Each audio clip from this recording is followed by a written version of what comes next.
చేస్తున్నావా?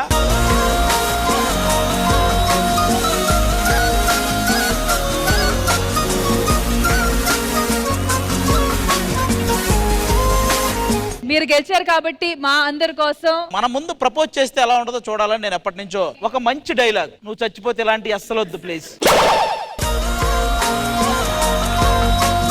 కాబట్టి అవి లేకుండా ఏదైనా ఒక మంచి డైలాగ్ తో నువ్వు రమ్మ. ఫస్ట్ ఆయన నీకు ప్రపోజ్ చేస్తాడు, తర్వాత నువ్వు కూడా ఒక మంచి డైలాగ్ తో ఆయనకు ప్రపోజ్ చేయి. ఎందుకు ఇప్పుడు పెద్దవాళ్ళ ముందు ఇవన్నీ? ఏంటమ్మా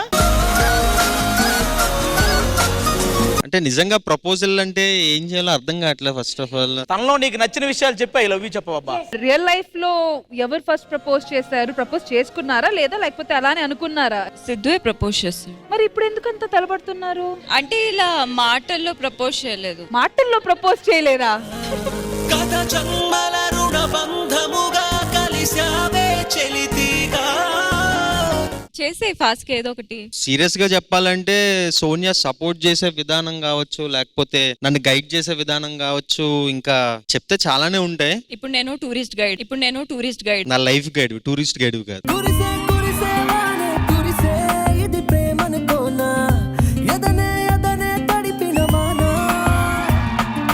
అంటే ఈచ్ అండ్ ఎవ్రీథింగ్ లో పేరెంట్స్ తర్వాత నాకు బ్యాక్ చేస్తూ సపోర్ట్ ఇస్తుంది కాబట్టి ఐ లవ్ యూ.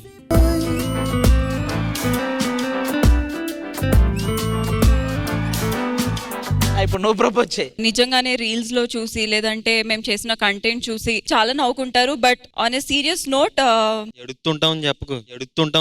ఇప్పుడు నిజాలు చెప్పలేను నేను. ఒక్క నిమిషం ఆగు. మన సక్సెస్ ని ఒకరు గుర్తించే వాళ్ళు కావాలి. అండ్ సెకండ్ థింగ్, ఇక్కడ వరకు నేను రావడానికి రీజన్ కూడా ప్రతి ఒక్క విషయంలో నా వెనకాలండి నడిపించింది సిద్ధువే. ఇవాళ మేబీ తనే ఒకవేళ లేకపోయి ఉంటే ఇండస్ట్రీలో ఇంత స్టాండర్డ్ గా కూడా నేను ఉండేదాన్ని కాదేమో. సీరియస్ గా అయితే హీఈస్ మై లైఫ్ అంతే.